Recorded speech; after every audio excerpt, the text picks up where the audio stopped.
as a wobbling and biased statement on the attack on United Television.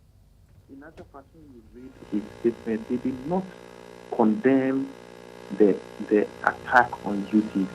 He rather made comments to the effect that an attack on any media house, blah, blah, blah, blah, is condemnable. But well, there's more unfolding tonight in the midst of widespread condemnation as the National Media Commission says it is working to revive the coordinated mechanism for the protection of journalists across the country. To make clear that the New Patriotic Party did not function that activity and will not function that. And so therefore, we condemn it. We'll get you the very latest.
Well, it felt like a nightmare, and for those who are yet to come to terms with this unfolding story, the sound you hear now was the very moment a group of 16 individuals purporting to be supporters of the governing New Patriotic Party stormed a television station here in Accra to disrupt a live TV program they deemed critical of President Akufo-Addo and his government. Well, in the last 24 hours, Ghanaians are yet to cease their widespread condemnation for the manner in which these men stormed a live entertainment show, United Showbiz Studios, and to demand an unqualified apology from a panel member, Kwame Asare, or being popularly known as A+, for his harsh words on the president. Well, in the last few hours, the Ghana Journalists Association is the latest to join the fray, as it is taking on the Ministry of Information for what it describes as wobbling and biased statements issued by the government agency on the attack of UT on Saturday. Well, some persons who identified themselves as sympathizers of the governing NPP stormed and disrupted the program and demanding fair representation.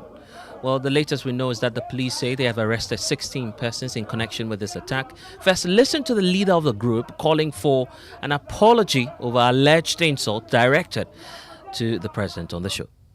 He was able to sit here and tear our document. That is our property. We need him to render an unqualified apology. Again, the same person has insulted our general secretary, he has insulted our vice president, he has insulted our president. And there's nobody here to defend them. We are the youth of this country, not only the political party that we belong to, but we are the youth of this country. And we feel that it is unfair on our part. That is why we have come here and want to be part of the program. With all due respect, we respect you so much. Well, the program has turned into a political show. So if you want us to move outside before they start the program and you can assure us that we'll come inside, fine.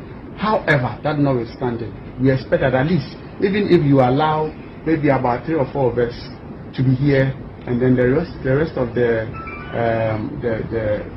team or the invited guests can also join, we'll be glad to do so. That's it. It's peaceful debate. That's very peaceful. You are not here to fight. One moment. Thank you, sir.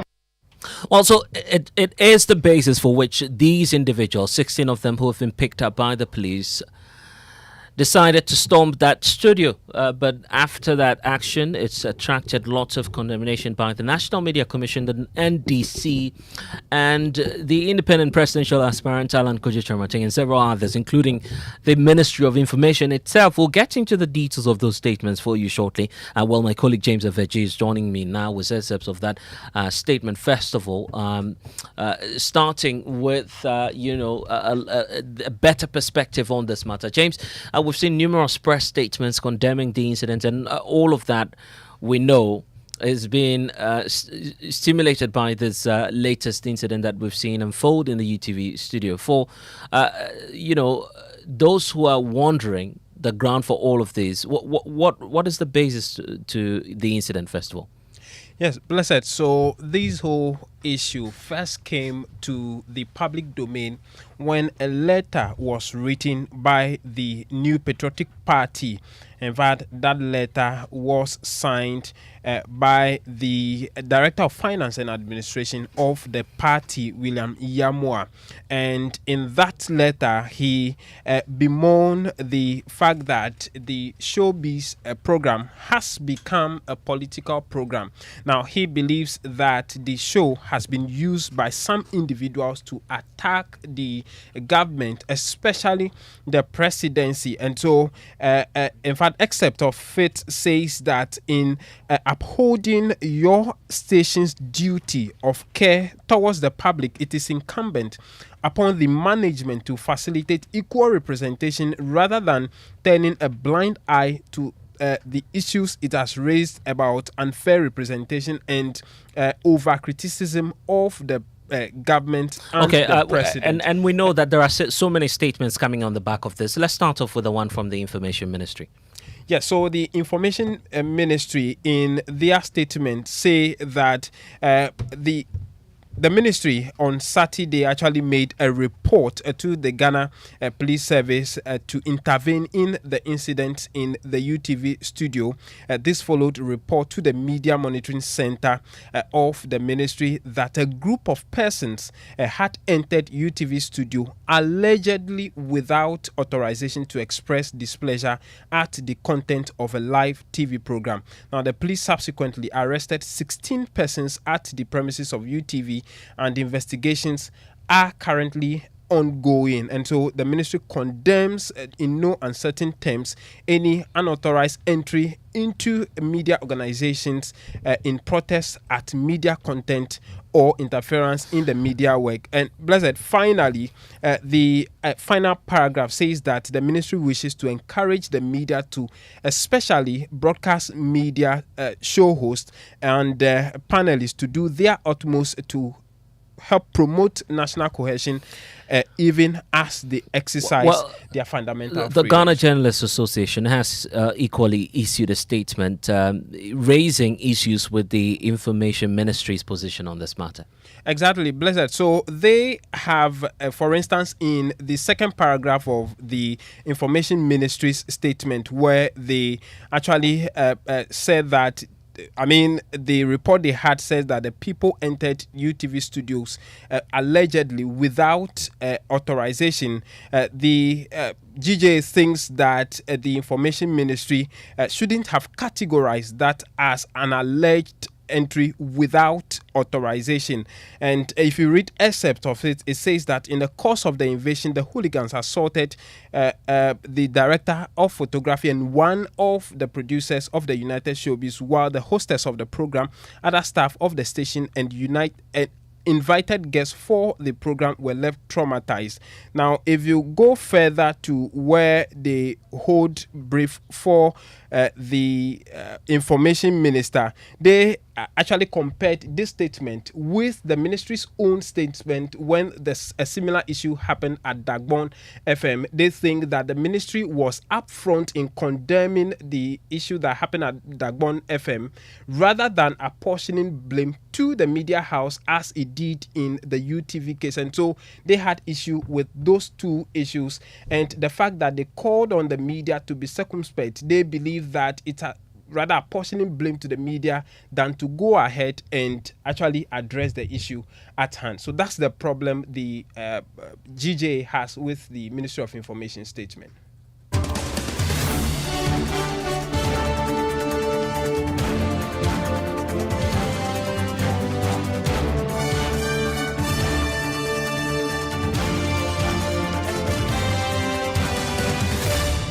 And more civil groups and interest parties are continuing to condemn this very act or attack on United TV. Let's hear from Kofi Yeboah, who is joining us, and also Suleiman Brahima, who is the Executive Director for the Media Foundation for West Africa. Let me start off with you, Mr. Brahima. Thank you for joining us here on Top Story. First off, your thoughts on the incident that we've witnessed. Some say we've not seen this in a very long while.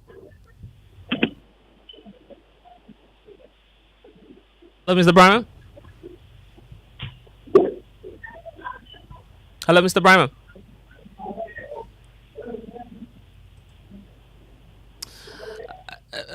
Suleiman Brahima, are you still with us?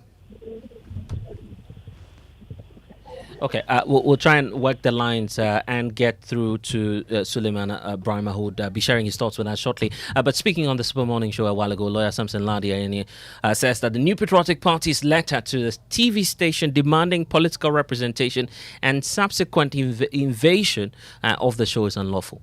And it is your discretion to decide how you empanel a political program. You can decide that for your platform, you will not empanel NDC, you will not empanel MPP, and you will not have committed any wrong or any crime. It is your right. These same people who were there, they are clearly followers of certain programs in this country on television where they know that those programs are for government or the MPP, and so they cannot expect those programming to do anything that is good or, as it were, favors the oppositing NDC. So they must be told that there is no crime in that. A journalist can decide that all they want to do is to support one political party and advocate for that political party. That is no crime, and the Constitution does not frown on that. So to see people, particularly within the presidency, suggest that they were provoked and that this attack was justified, I ask myself, why should my money be used to pay such people in the presidency? How can those people be qualified to be in the presidency? And it's a good time to hear from Kofi Yeboah, who's the GJA General Secretary. Thank you for spending some time with us. You described the statement by government as wobbling. Exactly why and what's the basis of this? All right, thank you very much. I think you have alluded to a number of the issues we have raised. For example, if I read the Honorable Minister's statement, I do not see anywhere in that statement that he condemned specifically the attack on UTV. There is no line, unless somebody is pointing that out to me. He had made a general condemnation, but specifically there's nothing condemning what happened at UTV. And then I had heard the Honorable Minister explain on some other platform that in respect of the paragraph 2 we made reference to, they were only presenting information they had picked from the ground and not something they had, not words they had used on their own. But respectfully, I disagree with the Honorable Minister. In our enterprise, any information you take, you bear liability for that information. For example, I'm not a lawyer, but I know that in a defamation suit, I cannot say I take information from QRS radio and use that information, and I'm sued for defamation, and my defense would be I'm not the originator of that information. So long as I take that information and I use the information, I bear liability. So if the Honorable Minister received reports and he doesn't cross-check the reports and he uses the reports, he should bear liability for that. And in any event, the thing happened on Saturday night. The press statement was issued on Sunday. By the time the press statement was being issued, the facts should have been established to know whether the hooligans went there authorized or unauthorized, without clothing it with any allegedly tag.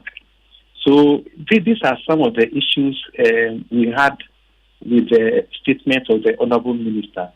And we were doing a content analysis of the statement issued on UTV and the one issued on May 4 on the Dagon FM incident. And when you content analyze those statements, there's a marked difference between the two. And we think the Honorable Minister should have done better. In fact, if you read the statement issued by the Director of Communications of the NPP, Richard Anyagba, I find that heartwarming and not the Honorable Ministers. Interesting. But then in the statement of yours, you equally point out to the need for journalists to be professional. How different is that from the tone or perhaps language as contained in the same statement issued by the Ministry of Information, calling for the same level of arguably professionalism? You know, the difference is that in our view, he had not addressed the issues. And the impression created by the last paragraph of that statement was to suggest that or to justify an attack on the media because the media had not been professional or had done something untoward. But there is no justification for such actions or such acts. They are very condemnable. And I was listening to the basis and the hooligans had gone there to undertake their action. That is very absurd. To think that a group of people will go to a radio station demanding that they should be included on a panel because of the reasons they are assigned, that is very absurd, and it is something we should not countenance at all. So moving forward, we know that the station under attack now is yet to officially issue a statement communicating their position on this matter. Is it not worrying that we've not heard from the station itself by now? I may not be able to speak to what the statement wants to do or not. I know that they had reported the matter to the police, and based on that, the police are also doing their investigations. But as to why they haven't issued a statement, that may only be their internal approach to doing things. And finally, going forward, you are urging journalists across the country not to be intimidated by such acts of hooliganism, as you're calling it. What more would you want journalists to know or perhaps do in these times, as many would describe it, very, worrying to the safety of journalists across the country? You know, normally the purpose of such actions is to put fear in us. And if you may recall, in the last World Press Freedom Index, Reported Without Borders had flagged that in the case of Ghana, there is an increasing rate of self-censorship. And self-censorship comes about when you are afraid to do your job as you should. So when people are attacking us like this, tomorrow, even if you are to do something, you are looking over your shoulders because you are afraid. But we want to encourage our members and the media fraternity that we should not be intimidated by such things. We should be bold and to do the job that the Constitution has assigned to us. And that is to be the watchdog of society. And such things may come, but we had overcome even more serious ones in the past. So this should not be anything that should break us down. And for the Ghana Police Service, your expectations? We have high confidence in the police. I made reference to the Dagon FM case in May, and we were very excited about how the police speedily arrested the culprits and arraigned them, and the court to determine the case in a very speedy manner. So we know the police have done it before, and they are capable of doing it again. And I'm grateful for spending some time with us. That's Kofi Yeboah. He is the General Secretary of the Ghana Journalist Association, joining us here on Top Story. We're keeping our eyes on the story and updating you as and when we have some updates on this. But that's it for Top Story. Next is Newsnight. Ever visited a shop, picked a whole basket of provisions, toiletries, and very essential things you need, battled a long queue to finally pay, only to be told you can't pay to a merchant number? The way that thing they pay, but with Vodafone Cash, there is no problem. Now on Vodafone Cash, you can pay all merchants on all networks. Easy peasy. Aye straight. Aye direct. Aye sharp. From your Vodafone Cash wallet to any merchant's number on other networks. So whether you are buying provisions or fuel, medication or food, whatever the service or need, just pay conveniently from Vodafone Cash to any merchant's number. Simply dial *110# to make payment to merchants on other networks today. Vodafone. Ready? Let's go. We all go bring some savannah. Everyone is dancing, everyone is singing, because everyone is painting with Savannah. Savannah paints from Azar are affordable enough for everybody to fulfill their paint needs. Paint more, pay less. Savannah paint, we all go paint some. We all go paint some Savannah. We all go paint some. Hooray! The Kingdom Books and Stationery Limited's Back to School promotion is here with us once again. From the 4th of September to the 31st of October 2023, Kingdom Books and Stationery Limited is giving a generous 10% to 15% discount on all school items like textbooks, pens, pencils, erasers, exercise books, and so much more across all our branches in Accra, Tema, Kumasi, Takoradi, Winneba, and Cape Coast. Parents, teachers, and students, please hurry while stock lasts. For more information, call us on 0302 764 101 or 0302 764 209 or email info@kingdomgh.com. You can also visit our website www.kingdomgh.com. Kingdom Books, where quality and affordability are both assured. Terms and conditions apply.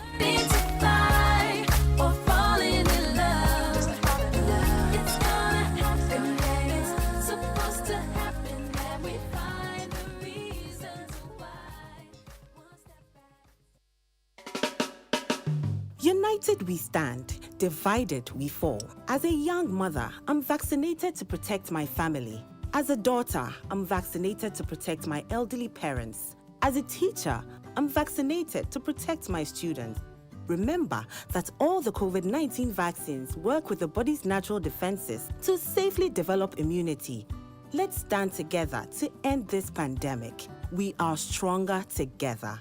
Protect yourself and those around you. Get vaccinated today. Forget the yab. Get the jab. This message is brought to you by the Ghana Health Service, FHI 360, and Good Life. Live it well.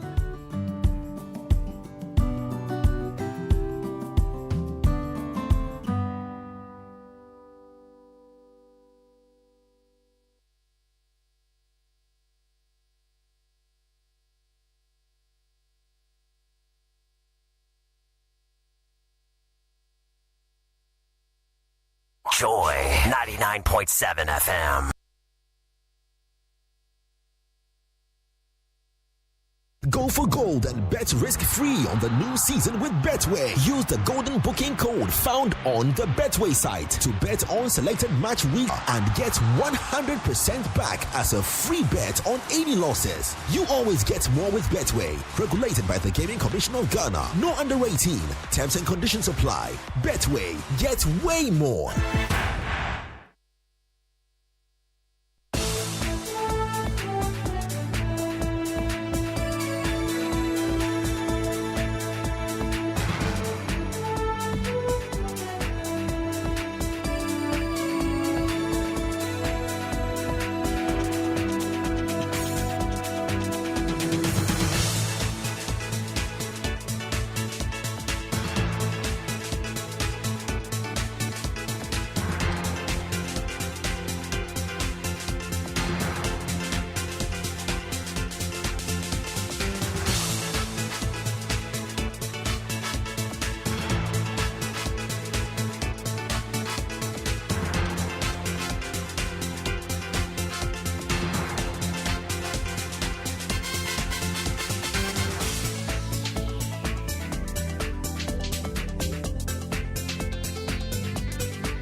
And coming up in the next 60 minutes, Managing Director of ECG admits the company's system has been compromised by people he describes as Goro boys posing as customers in need of meters. You know what I have found out is that there are service requests, but I do not have the people's details in my system. And the phone numbers that are in my system for new service delivery, when I call them, it goes to Goro boys. So now I currently have meters sitting down for new service, but I can't find the people. And we'll tell you how a cartel, including some staff of ECG, forged documents to sell of unapproved meters to prospective consumers at exorbitant prices to enable them enjoy free electricity. The price, how much? 2,000. This one, reduce it a little for me. How do you go about it? I give you 1,500. When I come for it, then I give you the balance. Okay, no problem. We have the latest on power thieves tonight. A woman who went viral after speaking passionately about Ghana's healthcare system sacked from her job 48 hours after the Occupy Chilobi House protest. I'm very angry. What's your story? I am very angry. People are dying each day. The dialysis machine in Kolebu got fault. Do you know the number of people who died? A 24-year-old boy died this morning.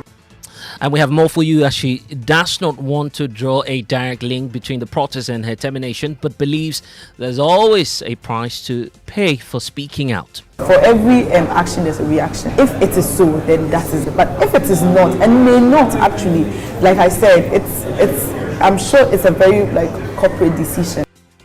But there's no end in sight for the activities of the pressure group Fix the Country as it announces an unprecedented one-month-long protest in December to demand the resignation of President Akufo-Addo over what the group says is the abuse of power, incompetence and greed. Also, final year University of Education Winneba student currently in Togo for a 4-month immersion program say they are suffering following delays in payment of their scholarship allowances.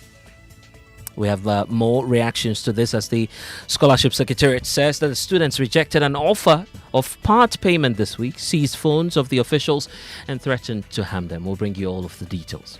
In business, IMF insists Ghana is not out of the woods yet despite showing signs of stability.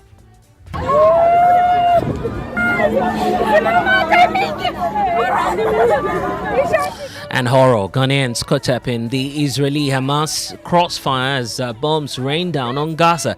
We'll hear from some of them who are leaving in fear as Israel and Palestine militant groups Hamas engage in a full-blown war on the Gaza Strip. You don't need to go out. Everybody has to stay indoor. And probably you have the chance to stay closer to the bunker. That is the hideout when the situation becomes worse. To God.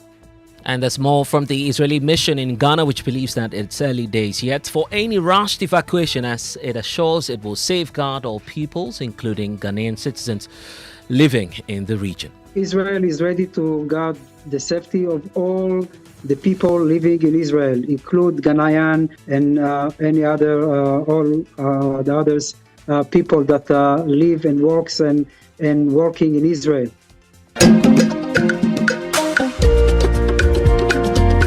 And the drama is on. Will St. Peter's Archbishop Potter girls and also St. Monica make it to the final cut of the 1-8 stage as losing schools with high scores battle for the place in the next stage of the national science and maths quiz.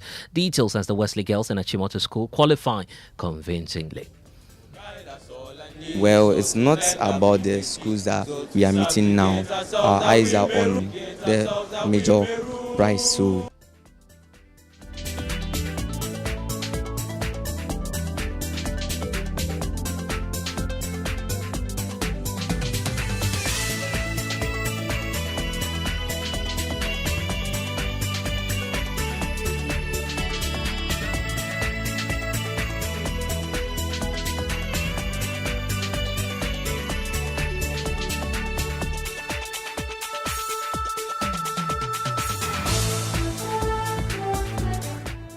And I'm grateful that you're connecting with us here on Newsnight. This and more coming your way with me, Blessed Sogah. A pleasure to be with you. Joy News is independent, fearless, and credible. And tonight, the managing director of the Electricity Company of Ghana, Samuel Dubik Mahama, has admitted their system has been compromised by people he describes as Goro boys posing as customers seeking meters.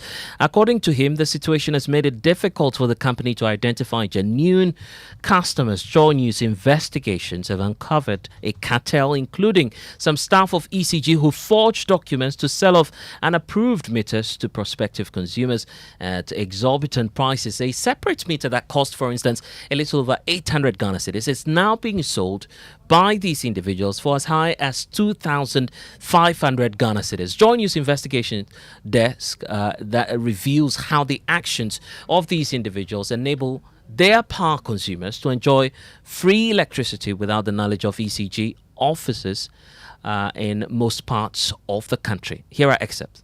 A discussion on the acquisition of meters on primetime radio on any day is one that will surely reveal the ordeal many power consumers encounter to get electricity to their homes. My issue is, if you don't have the meters, why do you collect our money in the first place? I have a question. My meter has been off since August, and I went to the ECG in Turkey to ask for a new meter back in September, and they told me they'll come. They gave me a false number to keep calling. So when I call, they told me, they'll come, and it was back and forth all through. How do you know why? Acquiring a ECG meter is very difficult. The result of a cumbersome process and the shortage of meters has given way to the emergence of fraudsters and syndicates that are dominated by middlemen. Some corrupt staff of ECG, Energy Commission, contractors hired by the power distributor, and even some private security guards at ECG offices. The result of the activity is the proliferation of fake meters scattered across the country. The Ashanti Regional Revenue Protection Manager, Kofi Danso, admits the use of fake meters has become an albatross they are working tirelessly to deal with. This is affecting us seriously. It is all over the place. A lot of the customers who owe us, they abandon our meter and they go for these fake meters so that they never pay. I have a lot of cases. They charge between 1,000 and as much as 2,500. A recent exercise to map and rope meters onto the ECG database at the Kwabenya district revealed there were 15,000 users who were using power without paying a dime to the state. A reality that the managing director of ECG, Samuel Dubik Mahama, is unhappy about. After we finished the Kwabenya exercise, we realized we had over 15,000 new customers that we didn't know of in our system. According to him, ECG loses an estimated 2.8 billion cedis as a result of illegal power connections.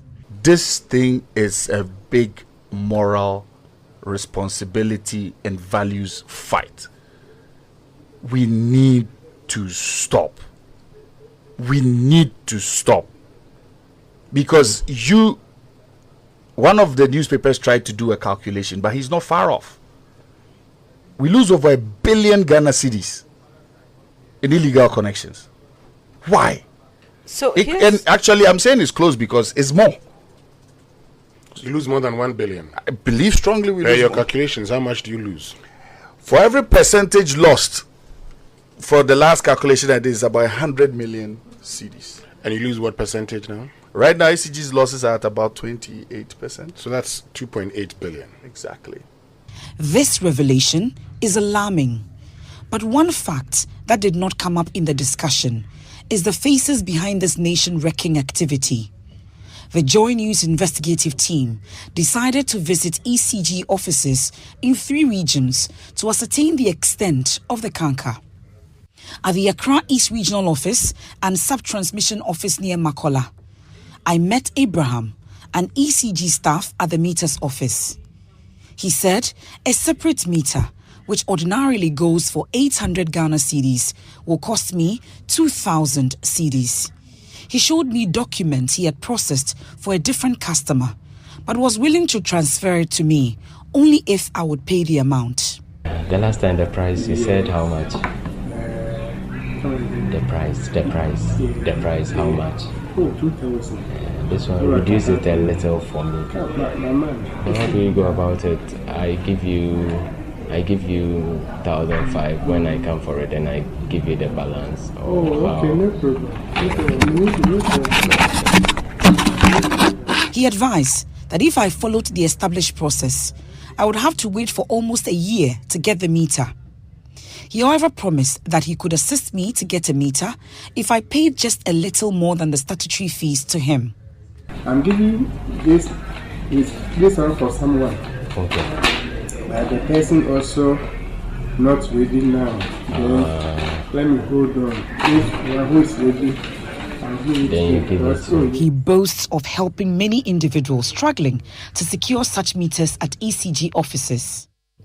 Well, excerpts of Power Thieves, which is the latest that we're putting, of course, hearing details of how, of course, this cartel working within the ECG system is taking huge sums of money from individuals in the public. Now, Programs Director with the Ghana Integrity Initiative, Mary Ada, is happy Joy News has exposed the corruption in the system.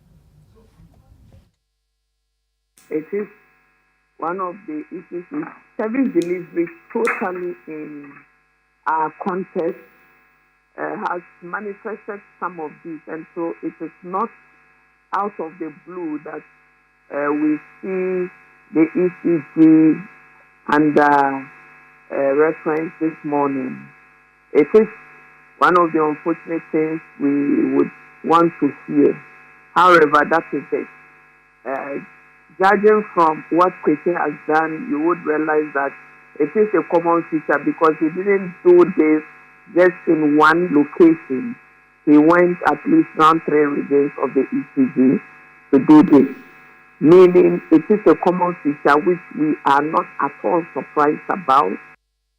And that's the Programs Director, Ghana Integrity Initiative, Mary Ada. The Managing Director for ECG, Samuel Dubik Mahama, tells my colleague Benjamin Akakpo the company is working to automate its system to address identified corruption in the issuance of meters. There are some that are ECG staff, and from the video, we have seen those.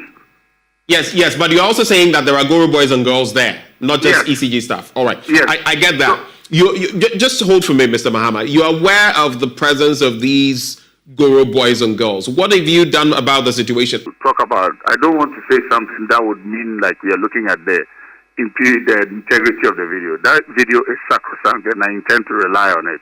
But from the time frame within which this investigative piece was done and what ECG is doing today is that I'm telling you, your new service requests start from online. Okay. So basically, 85% of the problem you've just seen has been solved. So when you go on the new ECG app, there's a service request portion at the top right corner where you click on and follow the requisite steps before you come into the office, where your transaction IDs are all generated for the process to be completed. So I will encourage everybody to start from there while we work our way downwards to solving the problem. All right. But my main, apart from apologizing to people who've gone through this, because I keep getting these phone calls all the time, and I am really sorry. And I cannot blame anybody else but myself and the institution for people going through this. Again, if you've been through this, please visit our office immediately, because you know what I have found out is that there are service requests, but I do not have the people's details in my system. Wow. And the phone numbers that are in my system for new service delivery, when I call them, it goes to Goro Boys. So now I currently have meters sitting down for new service, but I can't find the people. Getting a meter has been structured in such a way that it is electronic. The human interface has been reduced drastically, but it is clear that whenever you close one loophole, another one comes up. Because now, from one of the videos, I think the Kwabenya one, you can clearly see the gentleman who is an electrician who is certified by Energy Commission, now having to create his own group of people, and they now collect ahead of to see how they can fast track your service delivery. Well, so that's the managing director of the Electricity Company of Ghana, Samuel Tupik Mahama. Joy News sources are disclosing to us that even before the airing of the full documentary, the Electricity Company of Ghana is moving to query some of the individuals found in this very tape. Joining us now is Maxwell Apagba with more on this. Maxwell, Yes. what does the document say? Well, Blessed, we have a copy of the query, which is signed by Paul A. Okine. He's the Director of Human Resources at the ECG, the Accra East office, and we have one of the letters directed to one of the people indicted in the expose. Let me read it verbatim. It says, we refer to a Joy News expose dubbed Power Thieves aired on the 9th October 2023. The said footage revealed your involvement in the dealing with an alleged customer who gave you money for the acquisition of a meter. Your action in the footage is an intolerable offense contrary to the company's collective agreement.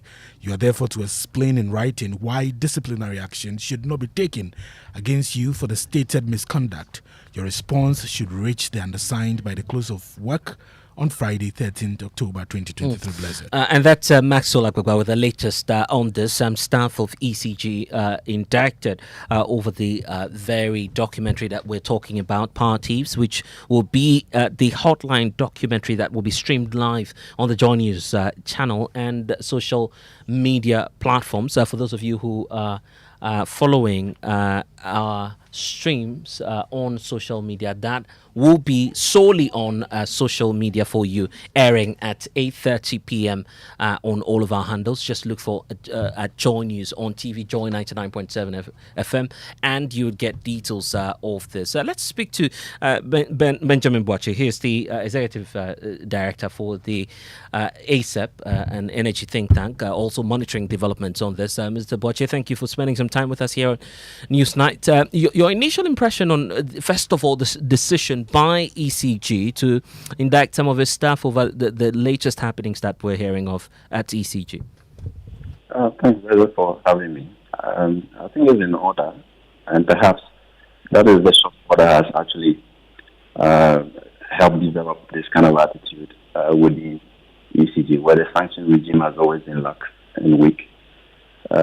We have done a lot of work looking at this metering system over the past decade, and nobody can act surprised that these illegal connections, Goro Boys, and meter distribution don't exist. We have written series of papers on this. We have done investigations. In one of them, we identified thousands of illegal meters that were in the system, and they were not generating any revenue for ECG. We identified practices where workers of ECG would destroy a meter. It was known by other actors in the space. They call it abortion meters. So it's not new. These illicit activities and trade and ECG system has been around for more than a decade, which you keep talking about.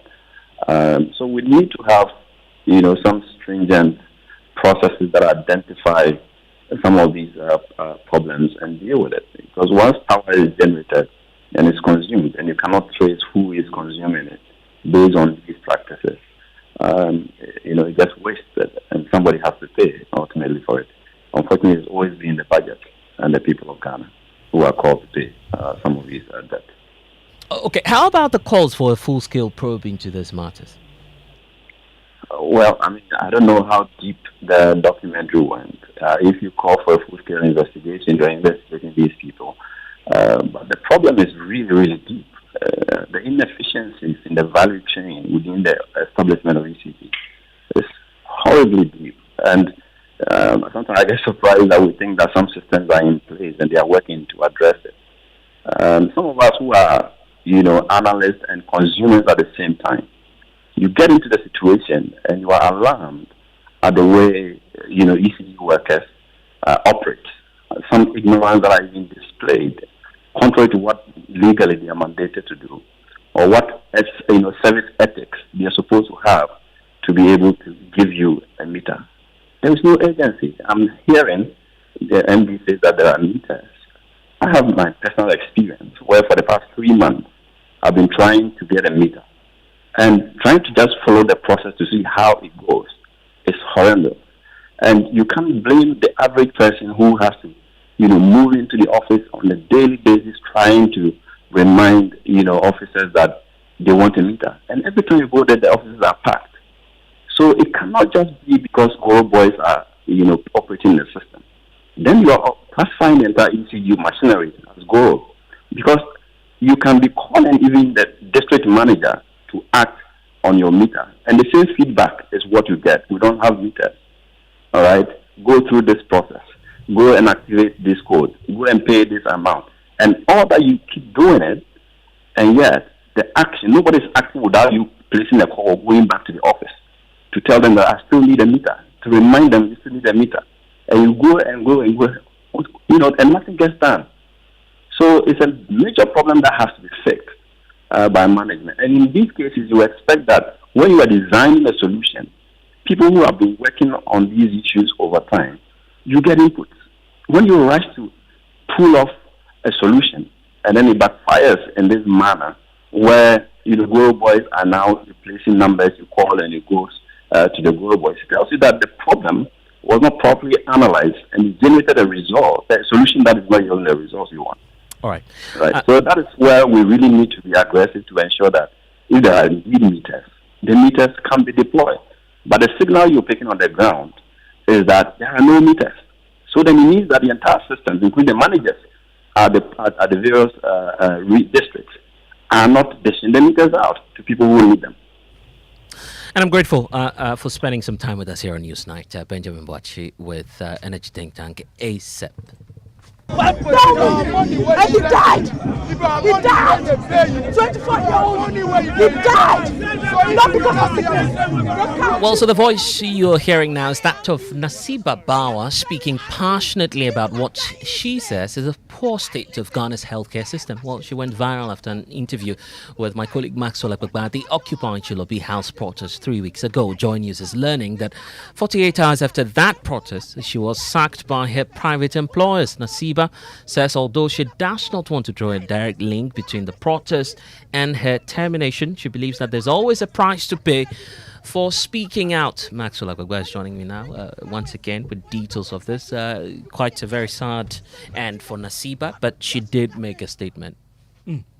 Yes, Blessed. So the voice you just heard there, that was when we were speaking to Nasiba Bajo in our live coverage of that protest that happened at the 37 military hospital. At that point, she was charging at the police officers who were maintaining order at the venue. So we saw her and then we called her and then we had interactions with her, and she said she was angry about the situation because that morning a 24-year-old man died because he didn't get access to dialysis. And I recall you speaking to her even on the Exactly. side after the protest, and she tells you how passionate she was about seeing this country develop.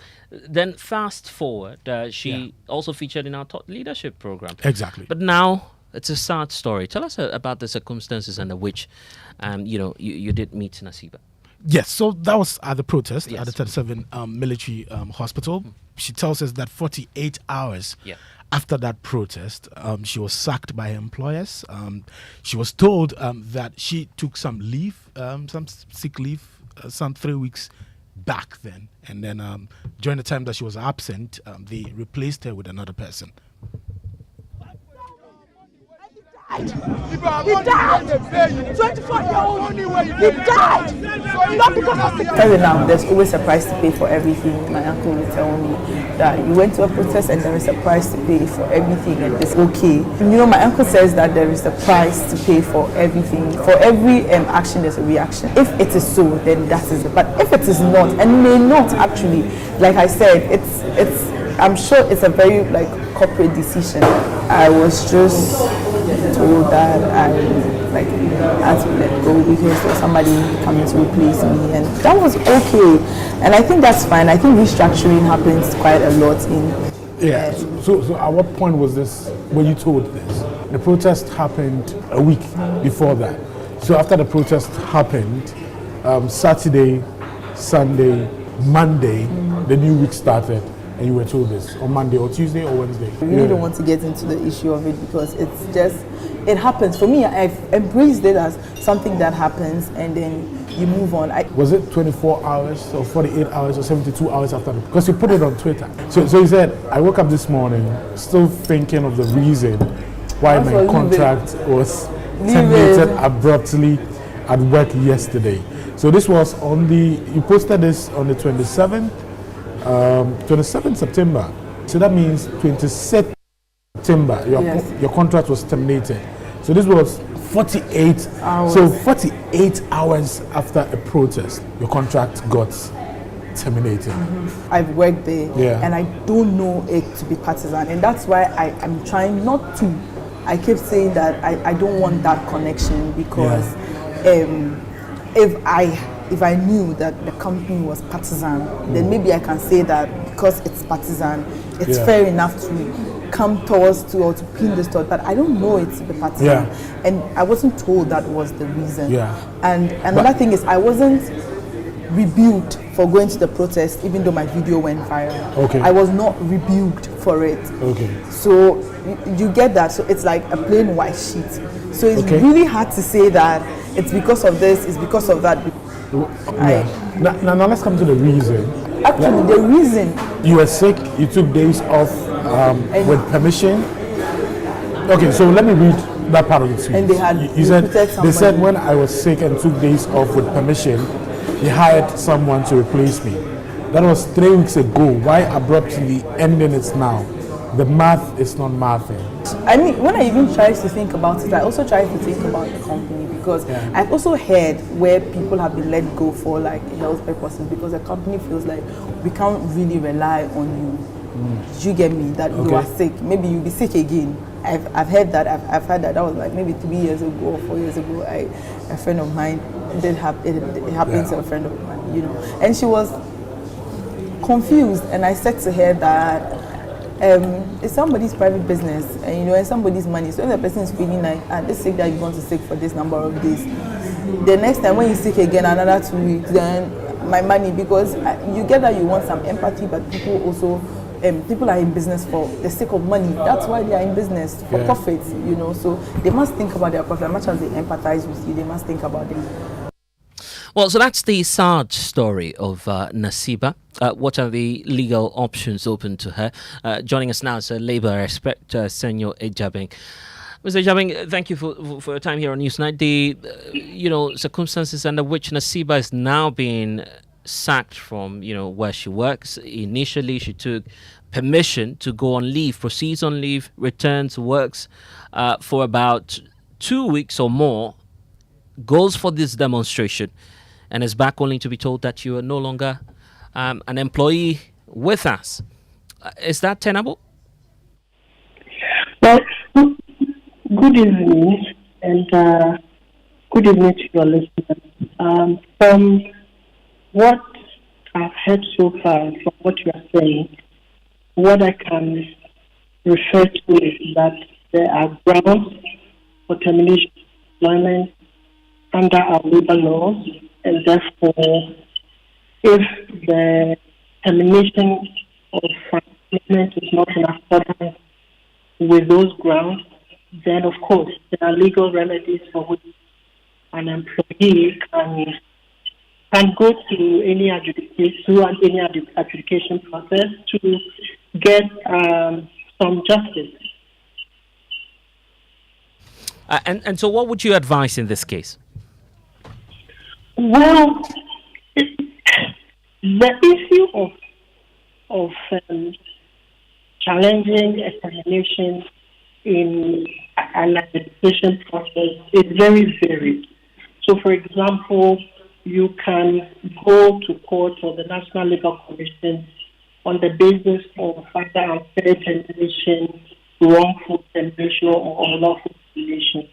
Now, for unfair termination, which is found specifically under the labor law and under the jurisdiction of the National Labour Commission, the remedies will be for compensation or for reinstatement or for re-employment. And for wrongful termination, which normally would be under a court, you can ask for compensation. But in all of these, and of course, unlawful termination would be also under the court. But the point is that for every claim that you seek to make, you will have to present a defense, an argument properly so that proving that one, you had a contract of employment that was active and that it was terminated either in breach of the contract of employment, the labor law, or your rights under the 1992 Constitution.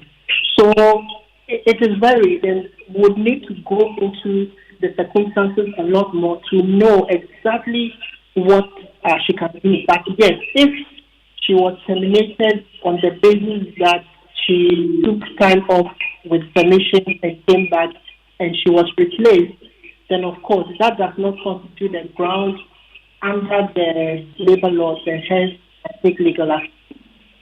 And I'm grateful for your time. That's Senor Emajabeng, a labor aspect, sharing perspectives with us on this. But the story of Nasiba is not ending because Democracy Hub, the conveners of the Fix the Country movement and Occupy Jula B House protest, have announced an unprecedented 1 month long protest in December to demand this time round the resignation of President Akufo-Addo over what they say is the abuse of power, incompetence and greed. Let's speak to Anita Shafa Musa, Director of Communications for this group. Anita, why a 1 month long protest in December?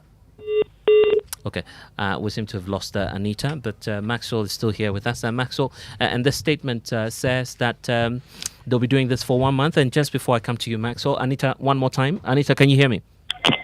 Yes, I can. I was just asking about the reasons for the 1 month long protest. I think why that long? Precisely. From what we had previously, recently, the 3-day demonstration, we think that it would be more, what's the word? So we think that would give us enough time, right? That would give us enough time to make our grievances, heard. We want to be able to cover the entire of December. People will be traveling, people would be going to work, others would go on break, and all of that.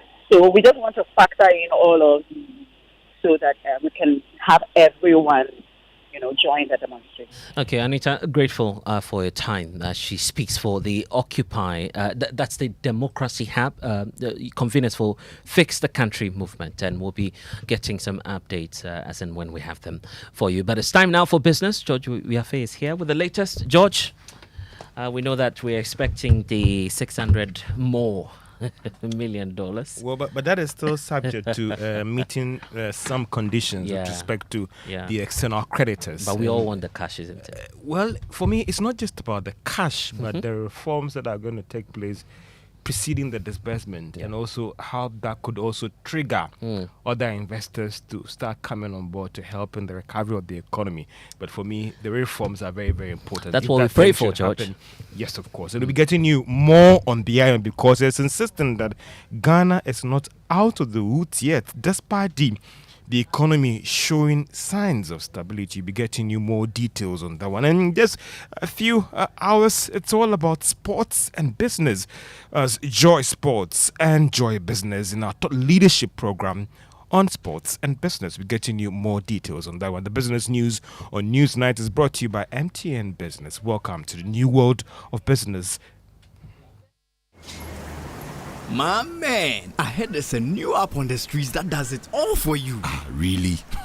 How is that possible? Charlie, I also could not believe it too. But I downloaded the app and I'm telling you, I was able to chat with my friends, make video calls and... Well, we know of many apps that can do that. Oh, let me finish, la. I was also able to listen to the latest songs, play games and read the latest sports news. For real? Yeah, and I can send and receive money from the app. Amazing, no? What's the name of this app? It's called Ayoba. Ayoba? Yeah, Ayoba.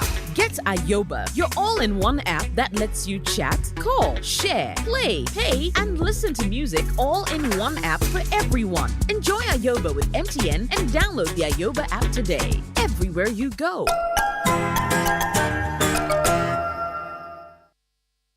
Luxurious affordable living is your right, and no one understands it better than BOT Properties. BOT Properties specializes in modern residential buildings and commercial office spaces. Our properties include the Equator, a 12-story made up of over 100 apartments near Accra Mall. Other Equator courts, we offer you the deluxe living experience with our top-of-the-range homes, high-quality homes built with style and precision to suit your lifestyle. The Equator Courts is a gated community with 2-story, 4-bedroom detached houses at Ogbojo, East Legon, near American House. Our office complexes include Zion House, Shiashi, East Legon, Zion House, Sofaline Interchange, Kumasi. Our offices and apartments are for both rental and outright purchases at affordable prices and with flexible payment terms. Kindly contact us on 0257 960 919 or visit botproperties.com. BOT Properties, the new meaning of affordable luxury.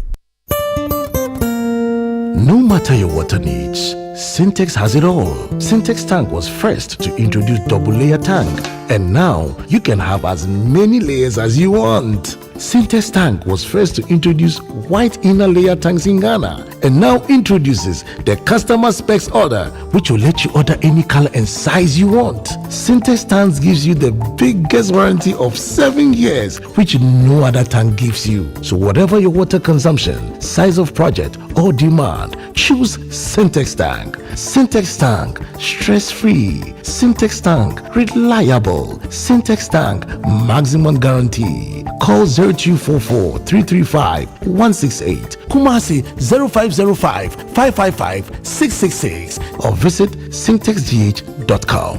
Sintex tank, a year strong, a year tough. The Driver and Vehicle Licensing Authority, DVLA, in partnership with the Ministry of Transport, presents the International Driver and Vehicle Innovations Conference 2023 IDVIC. The IDVIC 2023 will bring together renowned experts from across the globe to discuss and explore the emerging trends, regulations and innovations in the road transport sector. The theme for this maiden conference is The Future of Road Transport. This conference will take place on the 10th of October 2023 at Kempinski Hotel, Gold Coast City, Accra. Time 8:30 a.m. The special guest of honor for this conference is His Excellency Dr. Mahamudu Bawumia, the Vice President of Ghana. The keynote speakers for this conference include Dr. Mohammed Ibn Chambers, African Union High Representative, David Ofosu-Dorte, Senior Partner AB and David Africa, and other sector experts. For registration, please visit us on idvic.dvla.gov.gh. DVLA, your safety, our concern. know Flamingo paint has superior properties than any other paint brand on the market? Listen, when you take one bucket of Flamingo paint, it's equal to several buckets of any paint brand on the market. So, Flamingo has superior hiding properties, superior coverage, it means it covers, and superior durability. Flamingo paint, superior hiding. Flamingo paint, superior coverage. Flamingo paint, superior durability. Flamingo paint, simply superior.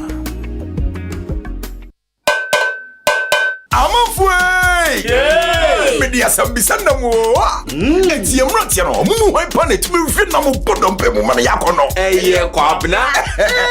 Na mu hwan so na tumi just male ma ye nyina de. Eye kojo. Enu kro. Kwabna tumi hwe na bodompe mu sense o yisu accident eba. Aye den aban ne do braye. Wo si eti na mo ban na sem ma na hoode ne. Sa ani na kudwo so yisu accident chako. Na eno ne de e ma wo se wo ye krejen fita. Na wotimi asiri bedwo ma na feel you. Ey kojo. Sa yeah. Pepsodent Heba and a Pepsodent Charcoal. Afedie. Ya kono natural. FDIJ Jadion Katuyatu. You're welcome back to Business on Newsnight. Now, IMF has maintained that the economic challenges facing the country is far from over. It's coming on the back of its projection that the economy is showing signs of stability, which has been criticized by some analysts. But speaking on a yet-to-be-aired PM Express Business Edition this Thursday, Mission Chief Stefan Rode says they are working with government to deal with these challenges. The situation is improving. It is improving significantly, but a lot of work still has to be done to fully restore macroeconomic stability. We don't want to see 40% inflation. The Central Bank of Ghana does not want to see 40% inflation. Everyone is working very hard to make sure that inflation goes back towards the central bank target over time to 8%. But we have to acknowledge that things cannot be resolved from one day to another. It takes time. But we are taking, we are very satisfied with the fact that we see the program working. We see that the macroeconomic outcomes based on the data that we see are consistent with an improvement. More needs to be done. The program needs to be, the implementation of the program needs to be strong, not just in the past, but also in the future. But if this is indeed the case, we are very confident that we will continue to see an improvement going forward. How is government committed to this program? Or is just the chief examiner asking him, yo, do this, do that, and it's done that. But we generally see a very high level of commitment on the part of the Ghanaian authorities. And this is translated into, as I was saying, an improvement in the macroeconomic situation. But that level of commitment, we see it in the realization, the fact that they are meeting their objective both on the quantitative side and on the structural side. That backward-looking assessment and the fact that we see the performance has been very strong speaks to the high commitment of the Ghanaian authorities.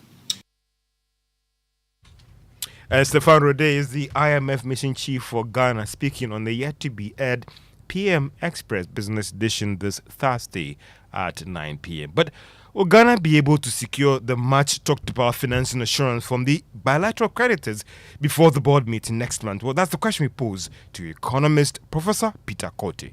Well, I think there was an agreement that was signed. It's just the specifics that did not come out before the IMF went ahead to even disburse the first tranche. So I don't foresee any hurdle. I think this assurance will certainly come on board. As to the specific details, we are yet to see what extent, how deep they will go to ensure that our debt is reduced considerably is what we need.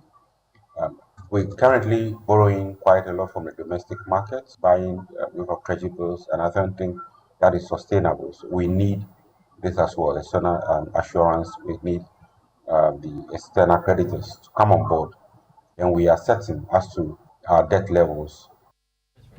Professor Peter Kote is an economist.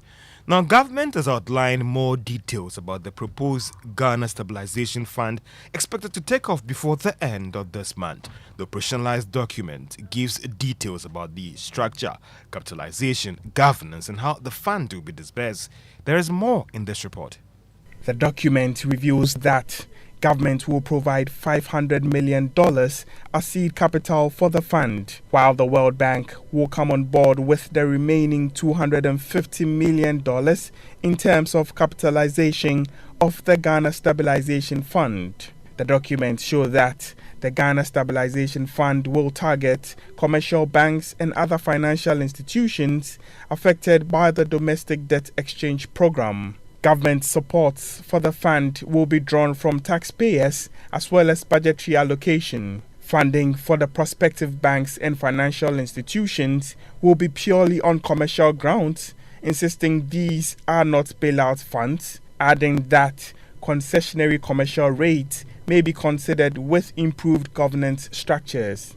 The recapitalization should be done over 3 years for banks that apply for support. The Ghana Stability Fund would be structured in a way that it will be operationalized through what managers describe as solvency window and liquidity. Government, through the Ghana Amalgamated Trust, may seek some holding in these banks, that is if these financial institutions opt for the equity approach. An independent board is also expected to oversee how the disbursement will be done over the period. Bank of Ghana will act as custodians of the fund. And that is a Business Desk report. Now, the football economy, how can we reposition it to approach it to development, to help it play a more vital role in the economy when it comes to business, financing and investment? Well, that is what we'll be trying to get some answers in a few minutes from now on the Thought Leadership Program, that is Football Economy Reposition, Approach to Development, the Saudi Arabian Experience. Let's hear from Gary Al-Smith, head of Sports Desk, giving us more details about what we should be expecting at this program tonight. Because of the sheer amount of talents that we have and can export, and also it is very, very small. And we are in a unique position because of where we are in Africa, our location, because of the sheer amount of talents that we have and can export, and also the fact that we have some really brilliant minds in Ghana who are not aware of this. And so today's event will tune their minds to that frequency and let them know that, hang on, there's something to be done, and then hopefully we can all work toward it. Just to give an idea, today we are using Saudi Arabia as sort of an inspiration, because they have come from nowhere, and in about 5 years they have done what I'm going to show you now. Right. So and Gary Smith is the head of the sports. And George, you know, the football economy is actually lucrative, except that in this part of the world, the sports is not as developed as it should be. We don't have investment. The infrastructure is a very important thing. We are not getting the investors to get into this football to support it. But you asked me that who are the panelists for tonight. So we have business magnate and investor. There is Dr. Daniel Macaulay, who will be a panelist on this program that is starting at 7 p.m. And also Professor Robert Hinson. He is a lecturer and he's more one of the gurus when it comes to marketing. How can we market the football so that we can attract people like you to invest and even bring your partners on board? Also, Neil Armstrong Motorgrade is also one of the panelists tonight. He's a sports management professional as well, and he'll be joining us exactly at 7 p.m. for this program. And also our own man, Gary Al-Smith. So it's football, it's business, it's the economy, it's investment at our Thought Leadership Program at 7 p.m. at the Labadi Beat Hotel. And it'll be live here on Joy 99.7 FM and also on Joy News. Thanks, George. We are Joy. Well, so there's a bit of an update on the story that we've been following for you all throughout this evening, which has got to do with the attack on the Ghanaian TV station, UTV, the latest condemnation coming through from the National Commission on Civic Education. My colleague Samuel Mbura is here with the statement from the Commission. The Commission is joining the NDC, the National Media Commission, the New Patriotic Party, and the Ministry of Information to condemn this attack. What more does the statement say? The statement from the NCC says this incident is unfortunate and disturbing, especially in a thriving democracy where citizens have the right to express their views, and those who feel aggrieved by such views equally have the right to channel their concerns through appropriate legal means. Such attacks must not be tolerated as they serve as impediments to our fledgling democracy. Freedom of expression and media freedom is guaranteed by the 1992 Constitution of Ghana and must be respected by all. The alleged attack on innocent journalists and media commentators and the invasion of a live studio discussion is unacceptable and cannot become part of media culture and practice. It goes further to say that using the youth to perpetrate this unwarranted attack, among others, is a threat to peace and security, especially as the country gears up for the upcoming district level elections and the 2024 general elections. It goes further to applaud the Ghana Police Service for their swiftness in the arrest made for investigations to begin. The NCC further urges the service to follow the matter to its logical conclusion and punish the offenders to serve as a deterrent to others. I see, and this is coming through from the National Commission for Civic Education. Issuing a statement there to join the widespread condemnation against the attack on Ghanaian-based TV station UTV. We'll keep bringing you updates on this one. But let's talk about some Ghanaians in the Republic of Togo, because the final year French students of the University of Education, Winneba, who are undertaking a one-year mandatory program in that country, are complaining of untold hardship they are going through as a result of the non-payment of the allowances by the Scholarship Secretariat. According to them, they were given part of the allowances when they arrived in Togo in June, but nothing else has been paid since then. They complain that all the efforts to get the rest of their money have gone in vain. So let's listen to some of the students express their dissatisfaction at this issue. We were to be given 4 months plus our research and then our health allowance, but we were given only 2.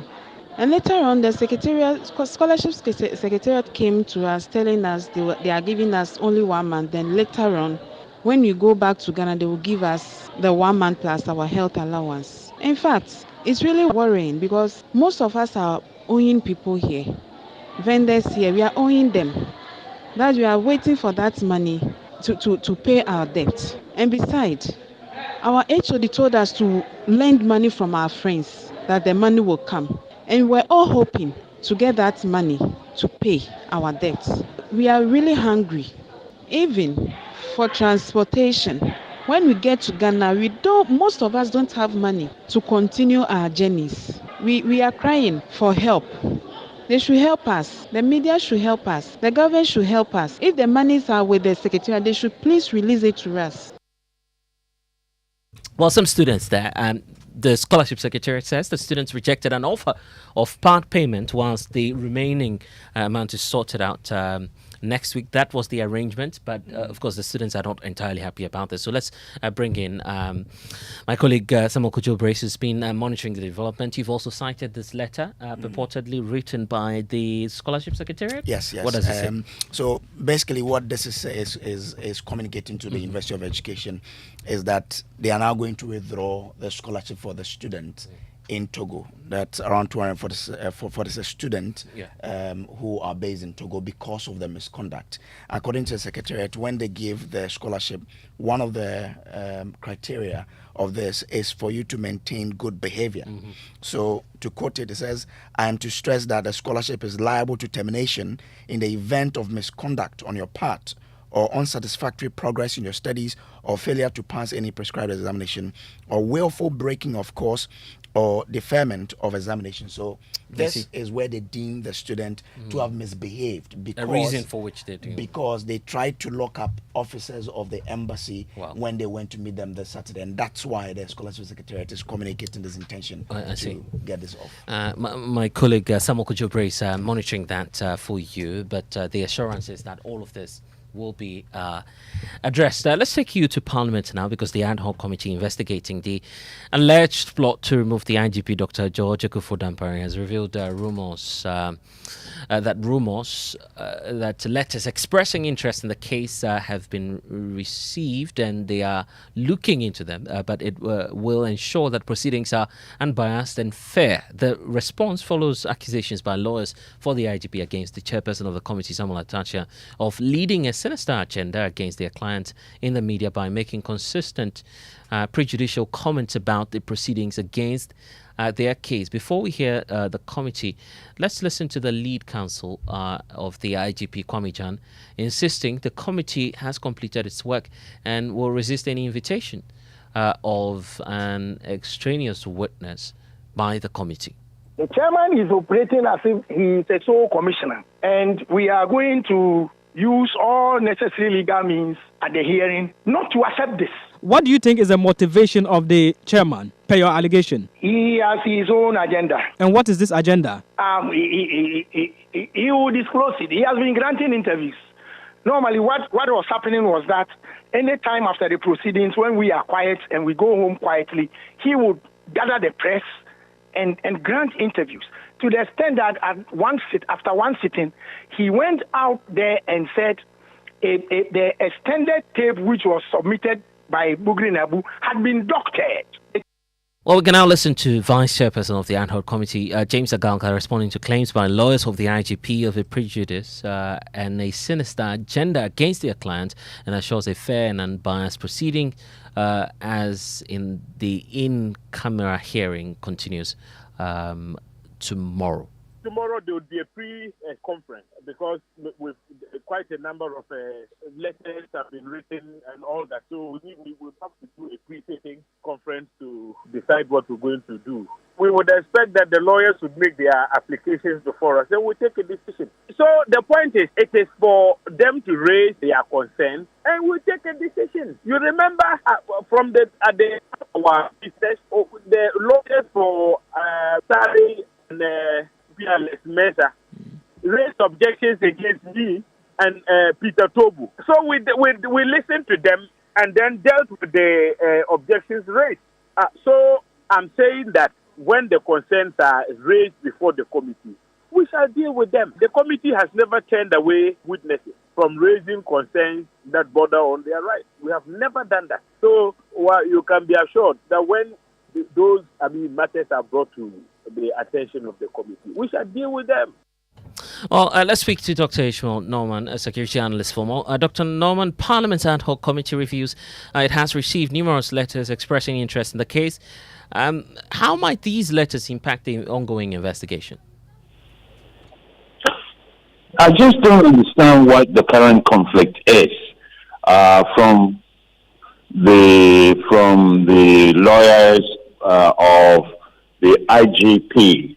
And it's almost like unthinkable to think that an MPP MP Atachia will go against an MPP appointed IGP. So I just don't understand what this issue is. This is why initially some of us felt that the in-camera hearing should not be encouraged, because if everything was done publicly, we wouldn't have had this kind of conflict at this stage of the investigation. After all, it is a fact-finding commission, so they should allow as many witnesses as possible from either side, whether it's from COP retired Alex Mensah or his compatriot, or from the IGP side, or Bugri Nabu, any of the parties involved.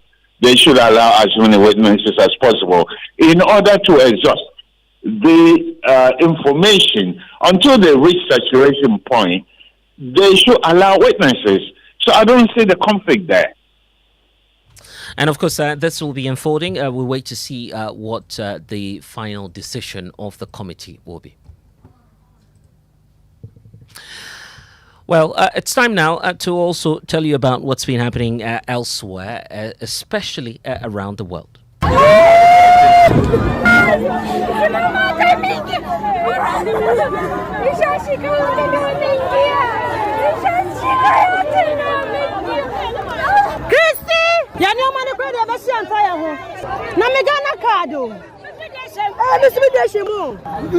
Well, that's not Ghana. The sounds you're hearing rather Ghanaians running to safety minutes after bombs rained down on them amidst the Israeli-Hamas war on the Gaza Strip. Ghanaians residing in Israel are gripped by fear and uncertainty as the nation plunges into a full-scale conflict with the Palestinian militant group Hamas. The crisis erupted following an unexpected audacious attack by Hamas originating from the Gaza Strip over the weekend.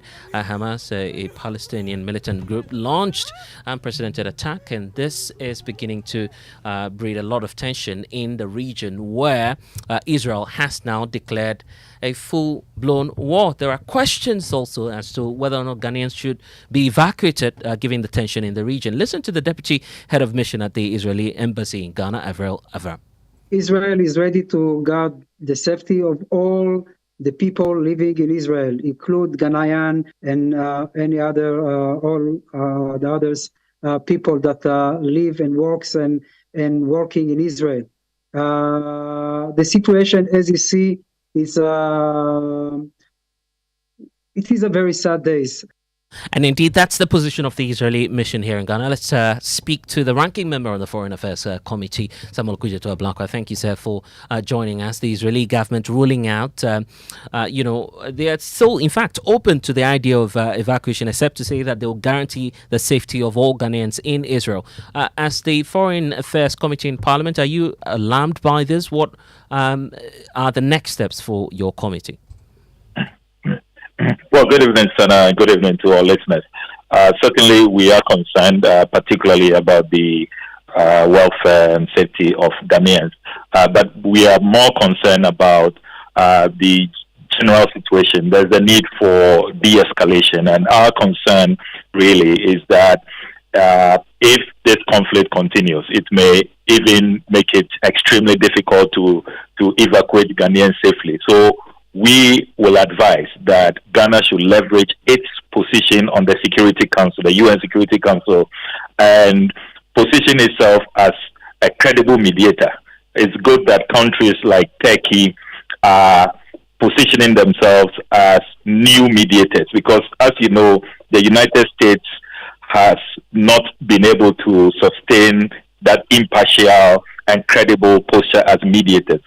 And there's a vacuum for a credible mediator who will have the respect of both sides. And I think that that's how Ghana should be positioning itself so that there can be a de-escalation so that this conflict does not continue and spiral out of control where once there is full-scale bloodbath, you cannot really guarantee the safety of anybody, whether they are Israeli or they are Ghanaians or whoever they are. Yeah, I'm afraid we've run out of time, but to evacuate or not to evacuate, that's the question.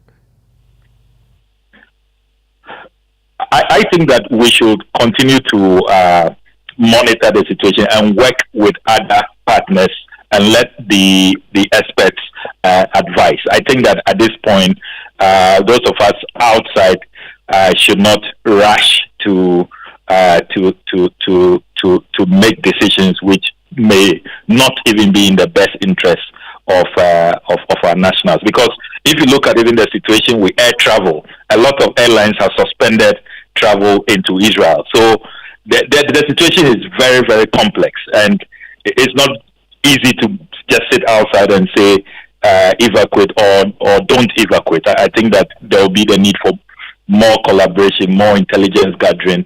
That is All right. Unfortunately, we've run out of time. Grateful for your time. That's the ranking member on the Foreign Affairs Committee, Samuel Okujeto Blakwa. And as we wrap up, don't forget that the National Science and Maths Quiz is at its crucial stage, a stage that all of you need to learn of, because will it be St. Peter's, Archbishop Porter Girls, and St. Monica's, because they will be making it to the final cut of the 1-8 stage, as losing schools with high scores battle for place in the next stage of the NSMQ. Let's get more from Bright Kweko Emmanuel, who's joining us from Kumasi. Emmanuel, what can you report? All right, so Blessed, we just ended all contests for the preliminary stage, and I can confirm that St. Peter's Senior High School have qualified to the 1A stage, but St. Monica's and Archbishop Porter Girls had to battle for a last slot because they both had equal scores.